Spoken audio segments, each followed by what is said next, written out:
Bonjour à tous, vidéo de présentation consacrée au Define S du constructeur Fractal Design. Il s'agit ici d'un boîtier moyen tour orienté silence. Ce segment aujourd'hui commence à avoir pas mal de références et la concurrence est rude.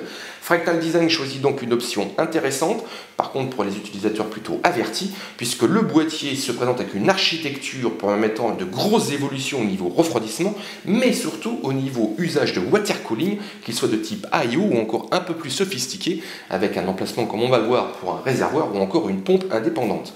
Donc ce Define S est un boîtier orienté silence. On va retrouver un revêtement anti-bruit au niveau des côtés latéraux, mais également des caches qui obstruent l'ensemble de ces ouvertures. Et de base, on a deux ventilateurs de 140 mm en charge d'assurer un flux d'air afin de refroidir sa configuration. Présentation, ce boîtier est d'ores et déjà disponible en boutique. On le trouve entre 90 et 100 euros. Le Define S est donc un boîtier orienté silence. Il adopte pour ceci un design plutôt commun sur ce segment de boîtier. On retrouve une couleur noire généralisée, un châssis en acier, une façade avant en plastique, imitation aluminium brossé de belle facture. Il n'y a pas de porte, donc ce boîtier ne dispose pas d'emplacement 5 pouces 1/4 pour un lecteur optique. La façade avant est entièrement amovible, donc il suffit de tirer vers soi afin de libérer l'accès à un premier filtre anti-poussière. Il occupe toute la hauteur du boîtier, il est magnétique et libère l'accès à son tour à un ventilateur de 140 mm qui lui est en charge donc d'aspirer l'air pour refroidir sa configuration. Sa vitesse de rotation est de 1000 RPM. Au niveau dimension, ce Define S affiche 520 par 233 par 451 mm et le tout pour un poids de 10,8 kg. On va attaquer tout de suite le côté latéral. En latéral, on va retrouver une large grille qui va occuper toute la hauteur du boîtier, donc elle se situe des deux côtés du boîtier afin de permettre à l'air de passer. Il sera entretenu par le ventilateur de 140 mm en position aspiration. On retrouve ici une première ouverture obstruée, comme je vous disais, pour l'installation d'un ventilateur complémentaire de type 120 ou 140 mm. Le panneau latéral possède une petite poignée pour faciliter donc son extraction. Il utilise un système de glissière, tandis qu'on va retrouver un système de vis à main pour pouvoir le consolider au niveau du châssis. Le boîtier repose sur 4 pieds style IFI, équipé également de larges tampons en caoutchouc afin de limiter le transfert de vibrations. La connectique donc est positionnée sur le haut. On va avoir droit à 2 ports USB 3. C'est bien de l'USB 3 malgré le fait qu'on ait des ports USB noirs. Je souligne ceci parce que généralement l'USB 3 est identifié avec un connecteur bleu. Donc là c'est bien un connecteur noir et c'est bien de l'USB 3. On retrouve également 2 jacks audio micro casque, un bouton power et un bouton reset.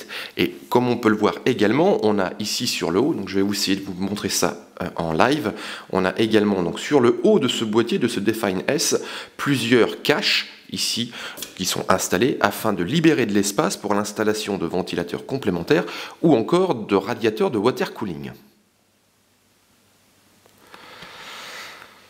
À l'ouverture du panneau latéral, comme je vous annonçais, l'architecture de ce Define S est excessivement épurée puisqu'on n'a absolument rien.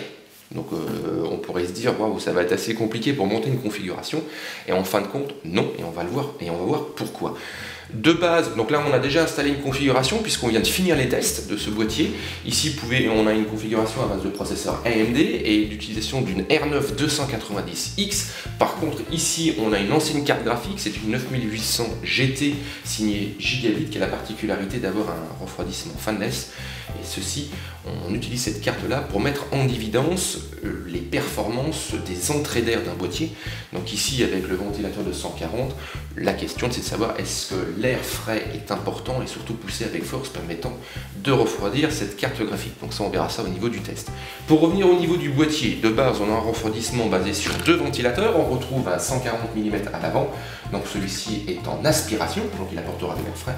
Et on retrouve un 140 mm à l'arrière qui lui est en extraction afin d'évacuer l'air chaud.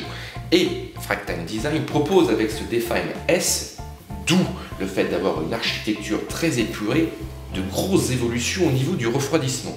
Donc là, on va essayer d'être minutieux parce qu'il y a pas mal de choses à dire.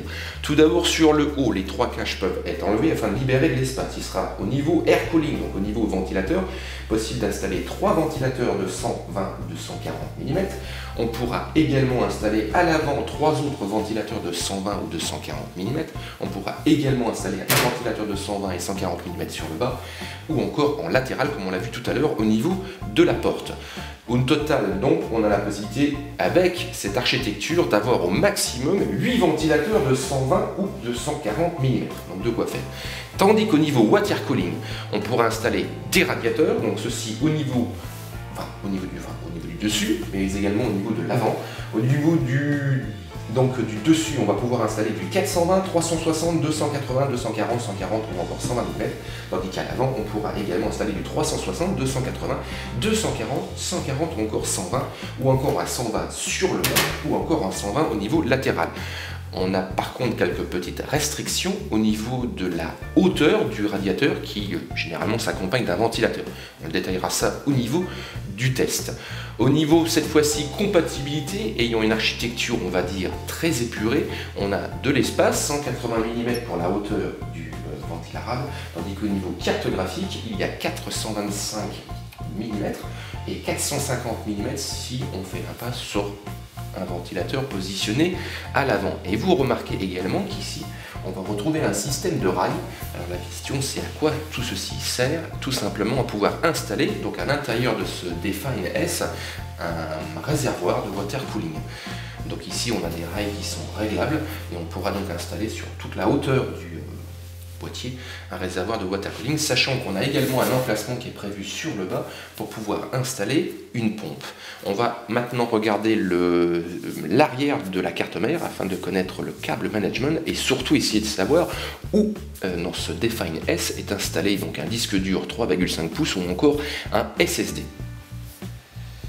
Juste avant d'attaquer donc l'arrière de la carte mère, où on va découvrir le système choisi par Fractank Design pour tout ce qui est installation de disque dur 3,5 pouces ou encore de SSD au format 2,5 pouces, on vous parlait tout à l'heure d'un boîtier orienté silence. On retrouve en effet au niveau des deux côtés latéraux un revêtement anti-bruit en interne. Il est aussi présent au niveau de l'ensemble des caches qui obstruent toutes les ouvertures du boîtier. Et l'ensemble est entièrement filtré, comme on l'a vu, avec un large filtre magnétique à l'avant sur toute la hauteur, et on retrouve un filtre amovible par l'arrière au niveau du bloc d'alimentation. Côté stockage, donc ici la solution choisie par le constructeur repose sur l'utilisation de plaques de fixation, donc amovibles par une simple petite vis à main. Donc voilà, je peux l'enlever. Ici j'ai des tampons en caoutchouc permettant de limiter les vibrations, et j'utilise des vis pour l'installation des disques durs. Une fois que le disque dur est en place, je remets cette plaque donc dans ce logement et je refixe le tout avec une petite vis à main. Donc on peut installer 3 disques durs 3,5 pouces ou encore 3 SSD, et on a également ce même système pour l'emplacement de 2 SSD supplémentaires en 2,5 pouces. Donc au total, on va pouvoir mettre en place jusqu'à 5 unités de stockage. Et comme on le remarque également, le câble management est bien organisé. Ici, on a des systèmes de scratch permettant de bien coller le câblage afin de faciliter la fermeture du panneau latéral qui, pour rappel, dispose en interne d'un revêtement anti-bruit. Ce Define S est donc un boîtier de base orienté silence. Le constructeur Fractank Design choisit par contre une option intéressante pour les utilisateurs souhaitant évoluer par la suite, aussi bien en air cooling ou en water cooling. Il y a un véritable focus qui est fait sur le refroidissement liquide avec une compatibilité radiateur étendue, mais surtout des emplacements dédiés pour une pompe externe ou encore un réservoir externe. On se donne rendez-vous donc au niveau du site de Jinpo pour un test complet de ce Define S. C'est un boîtier d'origine disponible en boutique. Il est annoncé entre 90 et 100 €. Il est pourvu d'un équipement classique, USB 3, jack audio 3.5, tout ceci est disposé sur le haut. On a 2 ventilateurs de 140 mm de base en aspiration et extraction, tandis que tout le boîtier est insonorisé avec un revêtement spécifique en interne au niveau des panneaux latéraux ou encore des caches qui obstruent l'ensemble de ces ouvertures. Donc rendez-vous au niveau du site pour un test complet. On regardera ses performances en refroidissement, mais également en isolation sonore. On regardera aussi sa consommation électrique. Donc rendez-vous sur Jifu pour un test de ce Define S signé Fractal Design.